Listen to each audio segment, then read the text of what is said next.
Alors, on est parti. Ça roule. Salut Seb. Salut Ludo, merci d'être là. Merci à toi de m'accueillir. Alors, t'es où là en ce moment? T'es en Chine, c'est ça? Ouais, je suis en Chine, à Canton, donc dans le sud de la Chine, tout près de Hong Kong. Ok. Qu'est-ce que tu fais là-bas? Alors, je suis responsable pédagogique et professeur de français dans une université depuis 2 ans et ça fait 4 ans que je suis en Chine. Ok. Et pourquoi la Chine du coup? Quelle est la motivation première à aller dans ce pays-là? En fait, déjà la culture asiatique d'une manière générale, aussi parce que la Chine est le pays le plus demandeur en termes d'apprentissage du français, enfin d'étrangers qui veulent apprendre le français. Et normalement, enfin c'est normal puisque on a 1 milliard 400 millions de personnes ici, donc Ouais. automatiquement il y aura plus d'opportunités. Et également pour la nourriture, puisque je viens de l'île de la Réunion et notre nourriture est aussi à base de riz, à base de Ah, pas cuisine faux. chinoise. Je ne suis pas dépaysé ici, euh, ce qui Ok. est, ce qui est important quand même. Ok. Mais du coup, toi, t'es pas tout jeune parce que j'ai un ami que tu connais sans doute qui est Cédric Beau, qui lui est parti étudier en Chine, qui est tout jeune, enfin, beaucoup plus jeune, mais il a vécu plus longtemps en Chine aussi. Il est marié avec une Chinoise. Enfin bref, il a une vie qui est vraiment construite depuis très tôt avec la Chine. Toi, finalement, qui est quand même, sans vouloir te froisser, un peu plus âgé que lui a priori, et qui Oui, a oui. dû partir un peu plus tard, quoi, finalement. Oui, en fait, je suis dans une reconversion depuis bientôt 5 ans, pas 5 ans, enfin, ouais, depuis 5 ans cette année. Donc, une reconversion dans l'enseignement du français et la formation d'une manière générale, puisque, donc, comme je l'ai dit tout à l'heure, je viens de l'île de la Réunion et auparavant, mon parcours était, je travaillais dans une banque, comme plusieurs de tes interviewés d'ailleurs. Donc avant, je travaillais dans une banque et aujourd'hui, je suis responsable dans une université chinoise. Ok. Et tu parles chinois? Oh, quelques mots, mais non. C'est l'accent reste français, du coup, on n'a pas l'intonation chinoise, donc c'est assez difficile. Mais l'anglais, ça va, heureusement. Ok. Donc c'est une bonne déjà c'est une bonne remarque enfin sur le principe tu vois parce qu'il y a plein de gens qui pourraient dire bon partir en Chine mais moi je parle pas chinois comment je vais faire etc et c'est vrai que c'est la barrière de la langue est toujours un frein malgré tout l'anglais dans beaucoup de domaines du moins et dans beaucoup de pays ça reste quand même suffisant au moins pour communiquer peut-être pas avec tout le monde au niveau local mais au moins avec les gens qui sont les plus importants pour le business pour l'administration pour les choses comme ça tu arrives plus facilement effectivement à te débrouiller et donc parler la langue d'un pays absolument pas nécessaire. C'est un plus évidemment, mais c'est pas nécessaire pour plein de raisons pour partir quoi. Donc c'est souvent une mauvaise excuse en fait que j'entends. Ouais. C'est ouais, mais tu fais comment? Parce que moi je parle pas la langue machin. Ouais, c'est pas nécessaire. Tu peux faire sans la preuve. Et c'est effectivement un plus, comme tu me dis, et ça permet en fait d'aller beaucoup plus en profondeur dans la société, d'aller un peu plus également vers les locaux. Mais quand on est dans des villes, généralement quand tu restes dans la capitale ou dans la deuxième ou troisième plus grande ville du pays, c'est quand même touristique. L'anglais est quand même assez développé. Du coup, la langue n'est pas obligatoire. Et donc, effectivement, c'est un frein, c'est un faux frein en fait. Mm. Et je pense que, et Cédric peut le confirmer, je pense qu'on améliore beaucoup plus sa langue en étant sur place plutôt qu'en se disant je reste chez moi, je vais apprendre et ensuite j'irai. Non, ça n'arrivera jamais puisqu'on n'aura jamais le niveau suffisant selon nous pour prendre la décision d'y aller. Donc non, non, il ne faut pas en tout cas que ce soit un frein parce que sinon on ne fera rien. Ouais, c'est ça, c'est ça. Et effectivement, l'immersion, c'est le meilleur moyen d'apprendre, quoi. C'est pas en étant chez toi où tu vas bossouiller devant ton ordi où tu vas avoir des interactions avec les gens qui vont favoriser voilà, un peu l'apprentissage. C'est un plus quand même important. Ceci dit, pour revenir un peu sur ton parcours, et c'est ça qui est intéressant, je trouve, dans ta démarche, c'est que euh, tu vois, sur cette chaîne et puis sur les interviews plus spécifiquement, j'essaye de faire un peu participer des gens qui ont des parcours qui sont complémentaires aux miens, c'est-à-dire des pays qui sont différents, des parcours professionnels qui sont différents, des âges parfois. Là, j'ai fait une interview juste avant avec quelqu'un qui est beaucoup plus jeune, qui a 25 ans, enfin, tu vois, mais bref, ça permet de donner quand même un peu un peu d'éclairage à des manières de fonctionner qui sont quand même, sinon différentes, au moins complémentaires, mais montrer qu'il y a plein de manières d'y arriver, qu'on n'est pas tous obligés de devenir entrepreneurs milliardaires pour pouvoir vivre la vie de ses rêves, et puis qu'il y a plein de méthodes, il y a plein de pays, il y a plein de parcours de vie, et puis surtout qu'il n'est jamais trop tard. Parce que ça, c'est un point qui est quand même extrêmement important, je trouve, aujourd'hui sur le net, c'est que il y a beaucoup de gens qui sont devenus un petit peu des modèles pour la jeune génération, mais qui sont eux-mêmes très jeunes finalement. Tu as beaucoup d'entrepreneurs de 20, 25, 30 ans, des gens qui ont pour certains très bien réussi et qui sont devenus effectivement des modèles pour les très jeunes. Mais à côté de ça, tous les gens qui sont des quadras, des gens quadra, quinca, qui sont installés, en fait, bah, déjà, il manque un peu d'avoir justement des modèles, des référents, et puis surtout de se dire que c'est possible. Et puis, par ailleurs, d'avoir intégré aussi, ou du moins des gens qui leur montrent que, bah, malgré tout, peu importe l'âge, on peut le faire. Et ça, c'est un peu moins présent sur le net en parcours de vie. Je trouve ça intéressant pour cet aspect-là. C'est de montrer que finalement, bon, bah, voilà, moi, je l'ai fait, mais je suis pas le seul, loin de là. Il y a plein d'autres personnes qui l'ont fait. Des gens comme Cédric, dont on parlait avant, qui a parlé de son parcours de partir en famille, justement, parce que moi, on me dit beaucoup, ouais, mais toi, Seb, t'es tout seul, c'est facile. Ouais, mais bon, Cédric, lui, il est avec 2 enfants, il est marié, donc il l'a fait aussi, il l'a fait aussi. Enfin bref, on a tous, voilà, des expériences qui viennent un peu prolonger ou sinon compléter la mienne et donc bah, montrer un petit peu à tout le monde que c'est possible et que c'est juste une question finalement de volonté. Alors certes, à des âges un peu plus avancés comme le nôtre, ce qu'on disait tout à l'heure, c'est que on a sans doute beaucoup plus à perdre. On se dit qu'on est un peu au milieu du chemin, au milieu de la route, qu'on a déjà peut-être bossé 20 ans et que bah, faire une croix sur le reste, ça fait chier, que machin, c'est quand même faire un gros pas dans l'inconnu, un gros saut dans le vide et que évidemment, quand tu es engagé, quand tu es peut-être marié, que tu as des enfants ou des crédits ou un boulot, tu n'as pas forcément la même souplesse que peut l'avoir quelqu'un qui a 20 ans et puis qui n'a pas grand-chose à perdre et c'est le meilleur moment justement pour lui y aller. Ouais. Donc, c'est intéressant pour ça. Et effectivement, j'aimerais que tu rentres un peu plus finalement dans ce détail-là de comment est-ce que tu as finalement switché, parce qu'on a eu la grande ligne là, de ce que tu faisais avant et puis de ce que tu fais maintenant. Mais entre les deux, entre penser à dire, bon, bah voilà, la Chine, ça me botte, j'aime la bouffe, j'aime le machin, mais comment est-ce qu'on y va quoi, maintenant? Comment est-ce qu'on fait? Ouais. Alors, bah, pour rebondir sur ce que tu viens de dire par rapport à l'âge pour prendre les décisions, effectivement, plus tu vieillis, plus c'est difficile parce que tu as tu as des assets, tu as des investissements, tu as ta famille, etc. Mais j'ai envie de dire, si tu le fais pas là, tu le fais quand? Dire, on a tous qu'une seule vie en fait.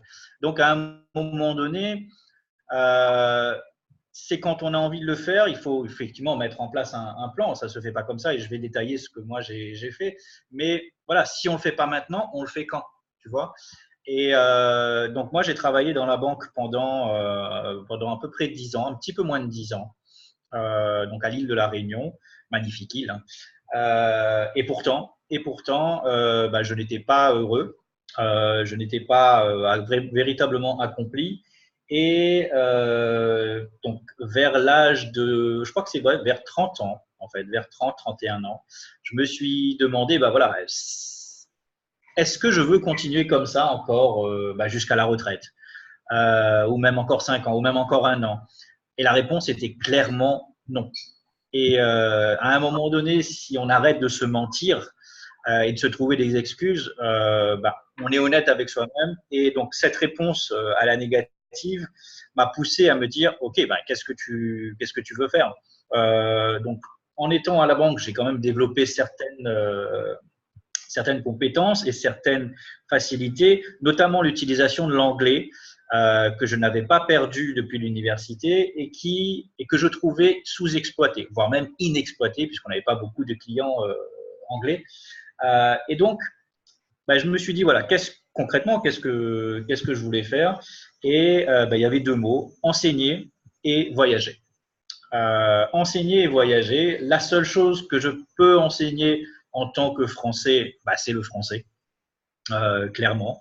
Même si on demande beaucoup les professeurs anglais, c'est vraiment là où je peux exceller. Et heureusement, j'avais quelques facilités, mais je n'avais pas fait d'études là-dedans. J'avais fait des études dans la finance.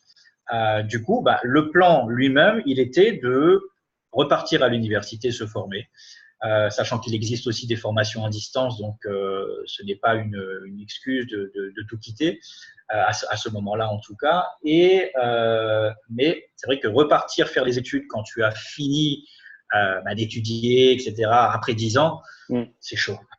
C'est très chaud. C'est chaud, mais et j'ai presque envie de dire, c'est peut-être la première fois où tu choisis réellement ce que tu veux étudier.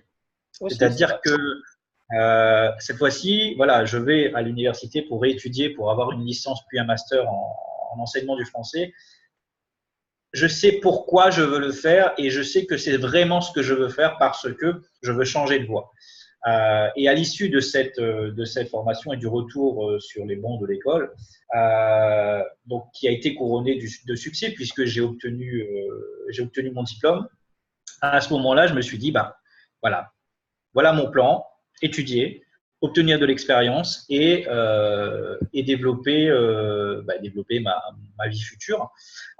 Donc au départ, effectivement, c'est très, très, très difficile parce qu'on est vraiment dans le flou. On n'a quasiment personne pour nous aider, pour nous soutenir et pour nous conseiller quelque part parce que les seules personnes qui vont nous conseiller sont nos proches et leur conseil va être assez simple, c'est non mais tu es fou, reste là où tu es, tu as un bon poste, tu as un bon poste stable, tu es en France, etc. Tu vas avoir une retraite, tu as déjà travaillé 10 ans, tu vas avoir une retraite presque assurée. On en est de moins en moins sûr. Mais bon, voilà. Donc, on a plutôt des personnes qui vont vouloir nous surprotéger et vouloir qu'on reste à notre place plutôt que des personnes qui vont nous dire fonce, arrête de réfléchir, fonce. Et ce que tu disais tout à l'heure, les personnes de 20 ans, ben, elles ont plus ce côté de vouloir foncer plutôt que de trop réfléchir. Mais c'est vrai que c'est plus difficile à notre âge.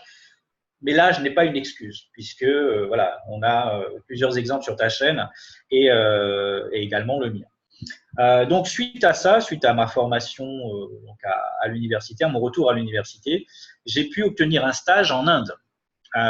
Donc, je visais effectivement l'Asie. Je visais l'Asie, mais voilà, l'opportunité s'est déclenchée en Inde. Et c'est une fois que j'ai fini mes études, mes réétudes, on va dire, et que j'ai trouvé ce stage, que j'ai quitté vraiment la banque. C'est quand même important de le mentionner. Voilà, un filet et surtout, on prépare en fait son départ. C'est pas un tête, oh, je pars, je quitte tout. Non, non. C'est une décision qu'on prend, mais qu'on met on met en place, on la prépare, et au fur et à mesure, les choses se décantent quand on y met vraiment du sien. Donc, j'ai fait un stage c'était un stage au début, puisque j'avais 10 ans d'expérience dans la banque, mais rien dans l'enseignement du français. Donc, je suis parti en Inde pendant 6 mois, du côté de Kolkata, Calcutta en français. Donc, ça a été ma première expérience à l'étranger, très difficile. C'était très, très, très difficile, le changement de vie, en fait. C'est le changement de vie, le changement d'habitude, l'absence totale de repères. De grosses difficultés à manger, notamment, puisque voilà, il y a tout à refaire, les repères sont complètement différents. Donc, ça a été très, très difficile, vraiment, cette première expérience, mais bien que bien évidemment, j'ai pensé à abandonner dès le début, en fait. Mais voilà, j'ai tenu. Je me suis battu parce que je savais pourquoi je l'avais fait et je savais d'où je venais en fait. Et c'est là qu'on a quelque chose, ceux qui ont entre 30 et 40 ans, ils ont quelque chose que les jeunes n'ont pas, c'est le passif. On sait ce qu'on a vécu et on sait surtout ce qu'on ne veut plus vivre. Et à partir de là, on va se battre pour justement améliorer notre vie. Et améliorer notre vie ne veut pas dire gagner plus d'argent systématiquement, mais c'est qu'est-ce qu'on met comme valeur avant. Et ma valeur principale, c'est la liberté de pouvoir voyager et d'aider les autres et de leur enseigner le français. Et je me suis rendu compte que voilà, il y a des personnes qui ont envie d'apprendre, beaucoup de personnes qui ont envie d'apprendre le français et qui n'ont pas forcément les professeurs derrière ou les gens pour les soutenir et leur former là-dessus. Donc, après 6 mois d'expérience en Inde, j'ai fait un petit peu le tour de l'Asie pour voir un peu comment ça fonctionne, pour essayer de donner des cours à droite, à gauche, à titre individuel. Et c'est ensuite en Chine que j'ai pu obtenir un poste d'abord dans une école privée, puis dans une université aujourd'hui où je suis responsable pédagogique. Et donc, en 5 ans, j'ai évolué beaucoup plus vite qu'en 10 ans à la banque. Et ça, aujourd'hui, c'est une fierté et c'est rassurant de voir ça. Mais effectivement, quand tu es encore dans ta routine habituelle et dans ton poste stable, tu ne le sais pas et tu as peur de prendre des risques, ce que je conçois. Mais avoir peur de prendre des risques, c'est aussi louper l'opportunité de réussir. Ouais, c'est ça. On meurt toujours avec des regrets, en fait, qui sont plus de ce qu'on n'a pas fait ou ce qu'on n'a même pas tenté de faire, finalement, de se dire que peut-être j'aurais dû le faire et savoir si oui ou non c'était fait pour moi. Peut-être que je me serais planté, peut-être que ma vie aurait été différente. Et il n'y a qu'un moyen de le savoir, effectivement, c'est de faire le grand saut à un moment ou à un autre. Ceci dit, il y a un truc qui est quand même un peu différent de nos parcours, c'est que toi, tu n'es pas entrepreneur. Alors ça aussi, c'est intéressant sur le principe parce que tu as plus une vision, enfin ta première expérience, on sent qu'elle est plus subie que voulu. Tu vois, si tu veux, la différence entre ton parcours et le mien, c'est que moi, j'avais fait un voyage en Thaïlande et j'avais choisi de venir en Thaïlande et pas ailleurs. Tu vois, si tu m'avais dit, ouais, faut aller bon, on a changé d'avis, finalement, c'est pas la Thaïlande, c'est l'Inde. Je serais, non, pas pareil, non. Enfin, bref, ouais, c'est un peu ça qui nous différencie aussi, je pense, et ce qui fait d'avoir peut-être un peu moins de liberté initiale, mais après, c'est pas ce qui est le plus important. Encore une fois, être entrepreneur, c'est juste un moyen qui est plus qui correspond plus à mon caractère en fait, en général, de vouloir contrôler, d'avoir un peu cette liberté totale, quoi. Mais après, il y a des gens qui s'épanouissent très bien dans un cadre où effectivement, t'as pas toute la question de tout ce qui est important à faire quand tu es entrepreneur. Entreprendre, c'est vendre aussi, c'est beaucoup de choses qui sont annexes et qui sont pas forcément faites pour tout le monde. Encore une fois, entrepreneur, c'est pas voilà, tout le monde veut l'être, mais pas forcément pour les bonnes raisons. C'est-à-dire que souvent les jeunes veulent entreprendre, enfin les jeunes spécifiquement, parce qu'ils veulent pas entreprendre, ils veulent juste la voiture qu'on leur a montrée dans la vidéo. Et ce qui fait pas de bons entrepreneurs, mais juste de très bons gagnants au loto, tout au mieux, quoi. Donc c'est pas ça qui est le plus important dans le fond, c'est d'arriver à trouver finalement un cadre dans lequel on s'accomplit soi, effectivement, et c'est si tu y arrivé par ce chemin-là, il n'y a pas de mauvais chemin, encore une fois, et c'est ça qui est intéressant dans les parcours différents, c'est d'avoir une vision où justement, il y a plein de gens qui me demandent, ouais, mais moi, je suis pas entrepreneur, j'ai pas envie de le devenir. Bah, justement, voilà, t'es pas obligé de le devenir non plus. Pour partir, il y a des opportunités formidables dans plein de pays. Effectivement, la Chine, c'est un pays où la méritocratie fonctionne certainement mieux que chez nous dans plein de boîtes, y compris dans l'administration. On peut dire ce qu'on veut de la Chine, de machin, des règles, mais bon, faut pas oublier un peu comment notre pays fonctionne aussi et qu'on a quand même beaucoup de grands discours qui sont parfois juste de grands discours, quoi, de belles idées, mais qui sont pas forcément traduites de beaucoup d'actions. Donc la réalité, c'est que dans les banques, j'ai une de mes ex qui a bossé pendant très longtemps dans les banques, c'est un milieu où ça copine beaucoup, c'est du pistonnage, où c'est du réseautage, un peu comme partout, les grosses boîtes, c'est pas le meilleur qui gagne, c'est celui qui est le meilleur communicant, celui qui a le plus d'affinité avec la hiérarchie et machin, et ta promotion, ta carrière, elle est construite beaucoup sur plus des stratégies pratiquement politiques que finalement sur tes compétences réelles.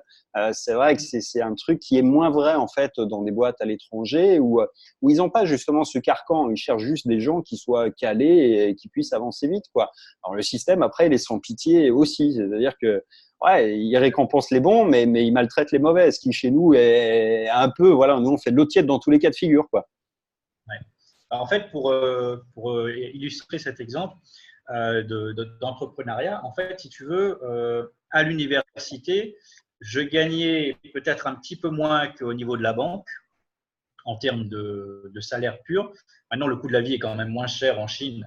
Enfin, ça dépend ce que tu bouffes, hein, mais c'est quand même moins cher en Chine. Du coup, ton pouvoir d'achat lui-même, il est gagnant.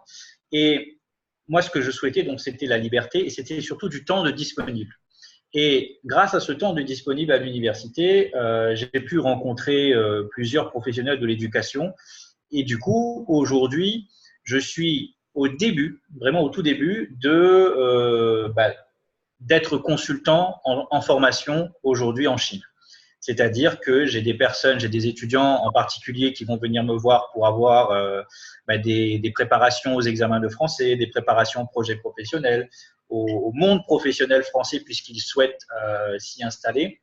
Et également des entreprises qui vont faire appel à moi parce qu'ils savent que je suis français. Comme tu dis, ça fonctionne beaucoup au réseautage et au bouche à oreille ici en Chine également. Et du coup, quand tu es spécialisé et reconnu dans ce que tu fais, tu peux derrière devenir le spécialiste et le référent en fait pour ces personnes-là et développer ta propre entreprise de formation ou d'enseignement ou de quoi, enfin de consulting, business, peu importe, ouais, la forme que ça prend, mais d'aider, en fait, on rentre dans une problématique d'entrepreneur qui est juste d'apporter des réponses à des problèmes des gens d'une manière générale et quelle que soit la forme après de ce que tu vends, c'est toujours ça que les gens achètent le plus. C'est j'ai un problème, j'aimerais bien résoudre telle équation, aide-moi puisque toi tu connais quoi et tu sais faire et tu l'as fait. Donc c'est typiquement ce qu'on fait le plus et ce qui marche le plus d'une manière évidente. C'est effectivement exploiter des compétences, de l'expérience que les gens n'ont pas pour la mettre à profit, quoi. Et c'est la meilleure manière de se lancer, quoi. Finalement, c'est pas d'essayer de réinventer la roue. C'est les gens ont des problèmes, ils sont prêts à payer pour résoudre des problèmes. Et plus le problème est gros, et plus la somme qu'on va te donner en contrepartie est importante. C'est finalement assez simple, finalement, à résoudre comme équation. Mais effectivement, ça veut dire que l'expérience, que la valeur ajoutée ou créée que tu vas apporter, c'est ce qui fait réellement la force de ce que tu pourras faire. Et effectivement, c'est un pays qui est, à mon sens, intéressant pour ça, la Chine. Après, c'est le nombre d'opportunités qui sont à disposition, c'est-à-dire qu'elles sont transversales par ailleurs. Tu peux avoir, toi, un double rôle quand tu le regardes bien. C'est des Français qui veulent venir s'installer en Chine ou, à contrario, des Chinois qui veulent apprendre, s'installer, créer en France. Et ça, c'est toujours une excellente idée que d'être un peu au milieu de ce type de problématique parce que ça te donne une double compétence qui est extrêmement intéressante, importante et hautement monétisable. En plus, Canton, c'est bien, tu n'es pas loin de la foire de Canton, tu as plein d'opportunités de business. Bah, surtout que la foire de Canton aujourd'hui, elle est majoritairement en chinois et en anglais et il n'y a rien sur le français. C'est-à-dire que les businessmen français, les hommes d'affaires français qui ne parlent pas anglais, s'il y a possibilité d'avoir un français ou une traduction en français, oui, ils viendront et oui, il y aura du développement d'affaires entre ces entreprises françaises et la Chine. Et c'est vrai que là-dessus, il y a quelque chose à développer et je pense que ça se fera très, très bientôt. Ouais, il y a plein de choses. D'ailleurs, Fabien travaille un peu pareil sur tout ce qui est import depuis la Chine et il est à la foire de Canton. Enfin bref, tu connais un peu aussi toutes ces histoires-là. Donc ouais, non, il y a effectivement un gros business et c'est pas qu'une question de chiffres, après une question de juste connaître le pays ou etc. C'est vraiment d'avoir une plus-value, soit pour les gens qui veulent venir vers la Chine ou alors vers les Chinois qui veulent partir par la France. Mais c'est un vivier extraordinaire d'opportunités. Tu dis, les gens n'ont pas d'idées pour créer des business ou des activités, il n'y a pas de clients, il n'y a pas de machin. Enfin, ouais, quand tu te poses 2 secondes et que tu regardes les chiffres, tu en as partout des business à monter, ne serait-ce qu'en réfléchissant aux problèmes des gens. Voilà. Et après, effectivement, il faut développer une expertise qui soit monnayable. C'est-à-dire que c'est pas du tout d'avoir l'idée, ce qui compte, c'est l'exécution. C'est dire, OK, bon, voilà, les gens, ils veulent venir en Chine. Comment est-ce qu'on fait? Comment est-ce qu'on organise ça? Quelle valeur on leur apporte? Qu'est-ce qu'ils sont prêts à payer? Qu'est-ce que ça leur rapporte et quel budget ils sont prêts à consacrer pour que moi, je puisse transformer ça en business, quoi. Mais c'est à mon sens effectivement un pays qui est gorgé d'opportunités, ne serait-ce que parce que c'est toujours l'usine du monde et parce que tout ce qui est produit transite dans un sens ou dans l'autre vers la France. Mais c'est marrant d'ailleurs parce que la femme de Cédric, elle fait plutôt l'inverse, c'est-à-dire ils se sont rencontrés, ils faisaient déjà chacun du commerce, mais elle importait, elle importait les produits français vers la Chine. Oui, c'est ce que font beaucoup de Français entrepreneurs ici en Chine. Ils importent du fromage, du vin, surtout le vin. Alors, c'est déjà saturé en termes de marché. Voilà, donc il y a déjà pas mal de business français qui se sont développés et du coup copiés par les Chinois, qui se sont développés ici à Canton. Du coup, ne pas hésiter vraiment à se renseigner, surtout qu'il y a une très forte relation entre justement la Chine et la France en termes de commerce, et surtout avec ce qui se passe aujourd'hui, c'est amené à se développer favorablement.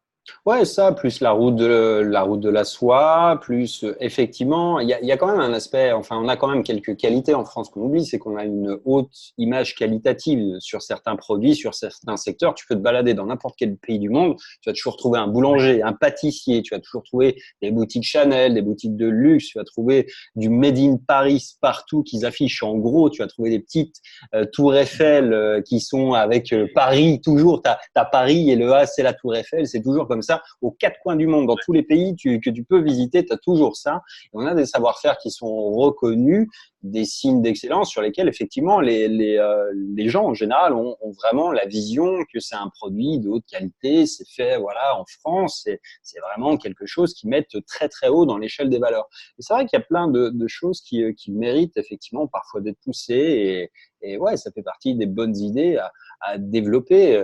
C'est un peu le dropshipping inversé, ouais, c'est intéressant comme concept, mais c'est vrai, on a plein de qualités, de compétences, on a des anciens savoir-faire qui sont extrêmement valorisables et qui sont parfois vendus très très cher par des boutiques de luxe qui font beaucoup d'argent avec, quoi. Donc l'artisanat français en général est très reconnu, le vin en fait partie, après il y a toute la gastronomie, tout le truc, gastronomie au sens large évidemment, mais c'est des secteurs sur lesquels ouais, il y a plein de marchés. Et puis encore une fois, avec 1,4 milliard de personnes à nourrir, tu vas bien arriver à vendre quelques croissants, quoi.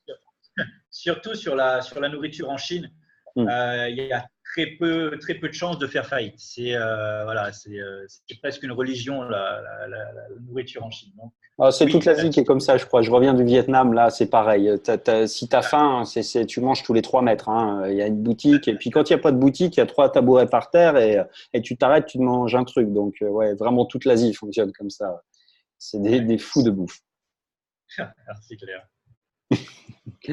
Ok. Et donc, quels sont, toi, tes projets alors pour l'avenir? Donc, on a vu un petit peu, donc là, tu as lancé un petit peu plus de business finalement et te pencher un peu plus sur cet aspect-là. Et du coup, tu voyages aussi, tu arrives à avoir du temps pour voyager, tu as découvert un peu la Chine, tu as fait quoi?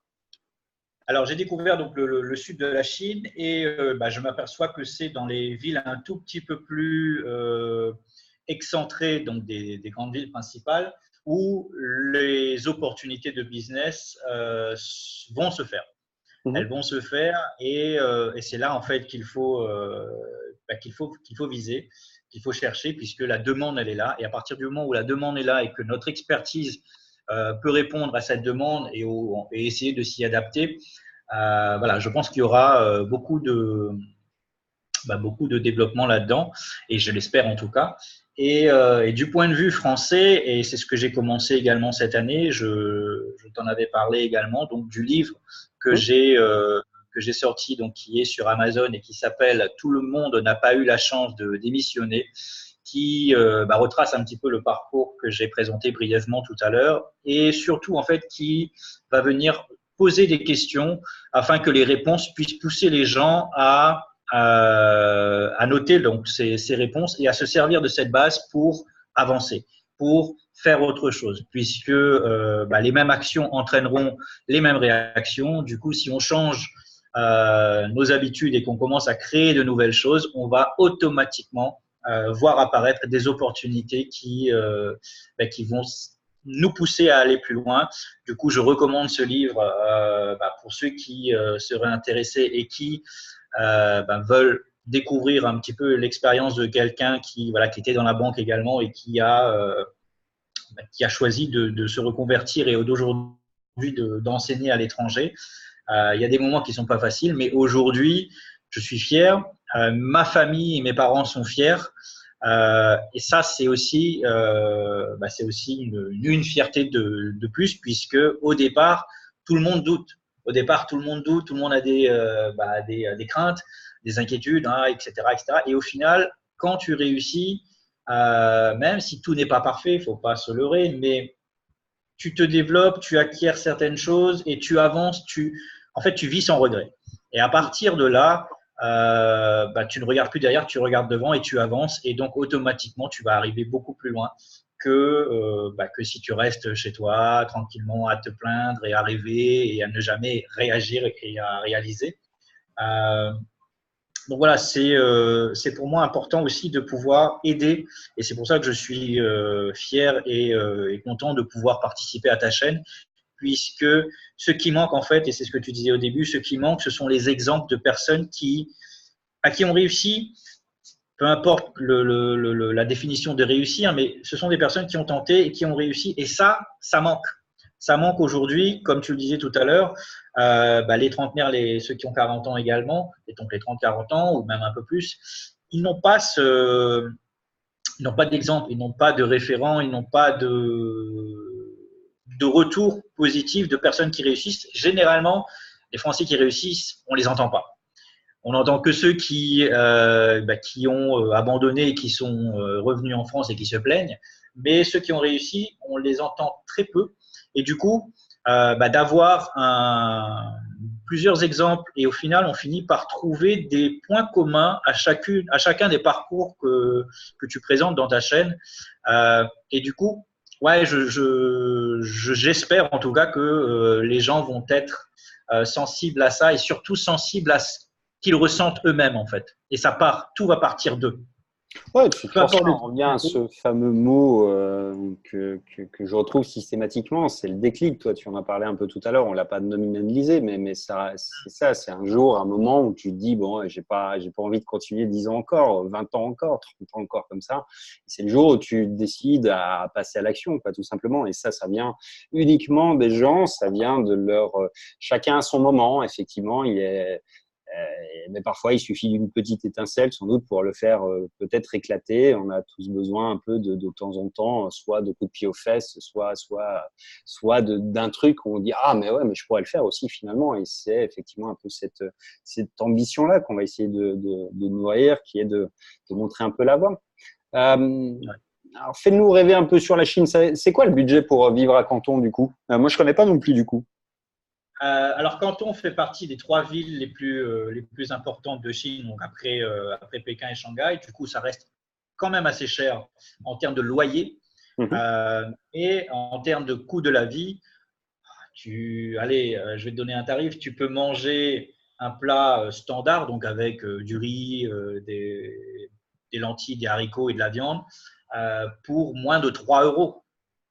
Alors que à La Réunion, c'est plutôt 6 euros. En France métropolitaine, je ne sais pas exactement, mais on doit être dans les 5-6 quand même. Donc voilà, la nourriture, à partir du moment où on s'adapte, parce que le champagne, la bouteille de champagne est quand même à 100 euros ici. Donc ça, malheureusement, c'est plus difficile. Mais à partir du moment où on s'adapte et on adapte son budget, voilà, la nourriture est 2 fois, voire 3 fois moins chère qu'en France. Et c'est ce premier poste-là. Le reste, les transports en commun sont très développés, il n'y a pas besoin de voiture, donc ça aussi c'est beaucoup en moins. Tu peux te déplacer très facilement, comme tu le vois également en Thaïlande, tu peux te déplacer très facilement avec les taxis pour vraiment pas cher, avec le métro, etc. Donc franchement, tu mets beaucoup plus d'argent de côté en étant à l'étranger, en étant moins payé qu'en étant en France. Clairement. Oui, c'est sûr. C'est hallucinant. Ah, c'est certain, oui. Et puis, tu n'as pas sans doute la même fiscalité non plus en Chine. Et puis ouais, non, ouais, il y a plein de choses enfin, les postes de dépenses sont totalement différents, effectivement. Même si tu manges beaucoup plus dehors en Asie qu'on ne le fait en France ou en Europe, parce qu'on a l'habitude, effectivement, d'être un peu confiné chez nous, alors que l'Asie est exactement à l'opposé. C'est-à-dire que tu restes rarement dans les appartements et parce que généralement, enfin, traditionnellement, les apparts sont petits, c'est pas fait pour cuisiner et donc tout le monde va manger dehors, quoi. Ce qui fait que la bouffe a toujours été très accessible en Asie et elle l'est toujours. Beaucoup plus que ne l'est en France. Après, il y a d'autres paramètres, comme tu le disais, la voiture, les trucs. Enfin bref, ouais, il y a plein de raisons qui font que c'est même si tu gagnes pas forcément, et même je vais aller un peu plus loin que toi, même si tu gagnes pas forcément beaucoup sur ce que tu vas dépenser, tu vas gagner énormément en qualité de vie. C'est-à-dire le truc qui en France pour des petits budgets te dirait peut-être ouais voilà bon est-ce qu'on va au resto, ça va encore coûter une blinde machin, est-ce qu'on a bien les moyens? Ici tu te poses pas les questions quoi. Je sais pas en Chine mais par exemple on a les femmes de ménage, les trucs, enfin tu vois il y a des trucs qui font partie du domaine du luxe en France qui ici font partie juste du niveau de base quoi. Je me souviens d'une collègue qui m'a dit au tout début, c'est moins cher de manger dehors à l'extérieur que de faire à manger soi-même. Ouais, c'est vrai. En termes d'argent et en termes de gain de temps. Et quand tu gagnes de l'argent et du temps, tu peux faire beaucoup plus de choses. Et ça, c'est très valorisant. C'est clair. C'est clair. Bah écoute, c'était en tout cas très intéressant comme parcours. Je pense qu'on se croisera peut-être du côté d'octobre. J'ai prévu de passer à la foire de Canton, donc si jamais, on se fera un petit coucou en vrai. Mais ton parcours est extrêmement intéressant, effectivement, parce que très différent justement du mien et ça permet de mettre en lumière justement des éléments que tu as pu évoquer. On mettra le lien vers ton livre dans la description, évidemment, pour ceux qui veulent en savoir plus. Et puis, je pense qu'on a fait déjà un bon tour. On fera peut-être un petit follow-up de temps en temps. C'est une idée aussi qui me travaille un peu pour suivre un peu les gens, peut-être pas tous les 3 mois, mais tu vois, d'ici un an, voir un peu où tu as évolué dans tes projets, voir un peu ce qui se passe. Et ça peut être une idée aussi comme ça à creuser. Mais tout ça pour dire que je vais te laisser le mot de la fin, du coup, puisqu'on va arriver au terme de cette petite discussion que j'ai aimé partager avec toi en tout cas et qui, je l'espère, apportera plein d'idées aux gens qui vont la regarder. Ok, bah écoute, déjà, je te remercie encore. Je remercie à tous ceux qui regardent cette vidéo jusqu'à la fin. Et si je peux vous donner un conseil, un seul conseil, ce serait arrêter de réfléchir et foncer. En fait, arrêtez de trop réfléchir et foncer. Vous aurez plus de résultats que de réfléchir et de ne rien faire. Donc, croyez en vous et allez-y. Allez-y, osez tenter parce que vous n'êtes pas les seuls. Au final, vous ne serez pas tout seul, vous n'êtes pas isolé puisqu'on a beaucoup de Français qui sont déjà expatriés et qui réussissent et qui sont plutôt satisfaits. Donc, pourquoi pas vous? Voilà. C'est très vrai, il y a plein de gens qui réussissent. Il y a voilà, des gens dont on n'entend pas parler, effectivement, des gens qui n'ont pas besoin de faire de vidéos YouTube, qui n'ont pas l'envie, pas la nécessité, qu'on ne voit pas. Mais effectivement, il y a plein de gens qui ont au-delà de l'image un peu d'Épinal d'aller chercher la réussite à l'étranger, mais juste au-delà de la réussite qui est pas forcément juste que professionnelle et surtout personnelle, c'est-à-dire de Voilà. finalement accéder à ce qu'on veut vraiment. Si voilà, les gens sont contents dans ce qu'ils font en France aujourd'hui, voilà, c'est bien, tant mieux, continuez. Si vous êtes malheureux, en revanche, faut pas attendre à ce que ça change tout seul, quoi. Il va falloir le faire par soi-même, certes parfois dans la douleur, certes ça sera compliqué, tout sera pas simple. C'est possible, ça demande des efforts, ça demande une vision surtout, de savoir vraiment ce qu'on veut. Mais effectivement, comme tu l'as très justement dit tout à l'heure, c'est que arrivé à un certain âge, on sait beaucoup plus ce qu'on veut et ce qu'on veut pas. Et je pense qu'on est aussi peut-être armé d'une force que les gens ont oublié souvent, c'est que on a l'expérience. Et l'expérience, c'est quelque chose qui est une haute valeur. C'est-à-dire que tout ce qu'on a pu faire précédemment et même à mon niveau, moi aujourd'hui, ce que je fais sur Internet, c'est quand même aussi possible ou du moins plus facile à faire parce que avant j'ai une boîte, parce que j'ai beaucoup travaillé sur des aspects comme communiquer par téléphone. C'est pour ça que ça me rend aussi plus loquace sans doute devant une caméra. Enfin, il y a pas de hasard dans tout ce qu'on fait. Je veux dire qu'on retrouve tout ce qu'on a pu développer en compétences. Quand je dis une compétence, c'est pas forcément qu'une compétence professionnelle. Ça peut être également une passion. Il y a des gens qui pendant très longtemps étaient des passionnés d'un truc et puis un jour, voilà, ils en ont fait un business. Alors, voilà, il faut trouver quelque chose dans lequel on s'éclate, qu'on a vraiment envie de faire pour soi et puis construire sa vie autour de quelque chose qui est vraiment ce qu'on veut, ce qu'on désire vraiment. Parce que tu l'as aussi très bien dit d'ailleurs, c'est que les études, souvent, on les fait un peu par défaut au départ parce que faut en faire, faut faire plaisir aux parents, faut machin, faut truc. Puis on suit un peu, on nous demande des trucs à un âge aussi où on n'est pas forcément prêt à choisir des trucs et puis on choisit mais on sait pas en même temps. On choisit, ouais. On demande quand même beaucoup quand tu réfléchis un peu à cette question. C'est quoi? C'est en troisième. On demande. On te demande de choisir entre scientifique, économie, machin. C'est des choix qui sont lourds parfois. Et puis, tu te rends pas compte voilà, qu'avec tel ou tel truc, tu vas aller à tel endroit et que ça va te mener dans telle direction. Donc c'est vrai que sans doute, t'as plein d'erreurs d'aiguillage, je pense, dans les parcours et que t'as un moment où c'est plus facile de le corriger aussi. C'est quand tu sais exactement ce que tu veux pas, exactement ce que tu aimerais et que en plus, t'as quelques compétences ou du moins que t'es extrêmement motivé et qu'en plus, t'as un peu la tête sur les épaules, quoi. Donc là, ça donne des armes, effectivement, que les jeunes n'ont pas. Et encore une fois, je pense que voilà, ça, tu vois, même si ton boulot, il a rien à voir aujourd'hui avec celui que tu faisais dans la banque, il n'empêche que ton parcours professionnel t'a donné sans doute un peu l'habitude de parler avec les gens, une forme de prestance, etc. Enfin, tout ça, ça se retrouve, quoi. Je veux dire, ça se perd pas, ça se dilue pas, et puis rien ne se crée par hasard, quoi. Et tout ça, ça manque un peu aux jeunes, c'est-à-dire quelqu'un qui a jamais bossé que depuis sa chambre, qui a jamais rencontré un client, qui a jamais serré la poigne à quelqu'un, qui a jamais une vision d'entreprise, qui confond un compte PayPal avec une boîte, une SA ou une SARL, tu vois, c'est deux mondes qui sont différents et tu peux pas demander d'avoir aux jeunes d'avoir les mêmes compétences que quelqu'un qui a bossé 10, 15 ans dans un truc. Et malgré tout, même si ça n'a pas beaucoup de rapport, ça a quand même beaucoup d'importance, pas sur ton CV, mais vraiment sur ce que tu vas pouvoir apporter.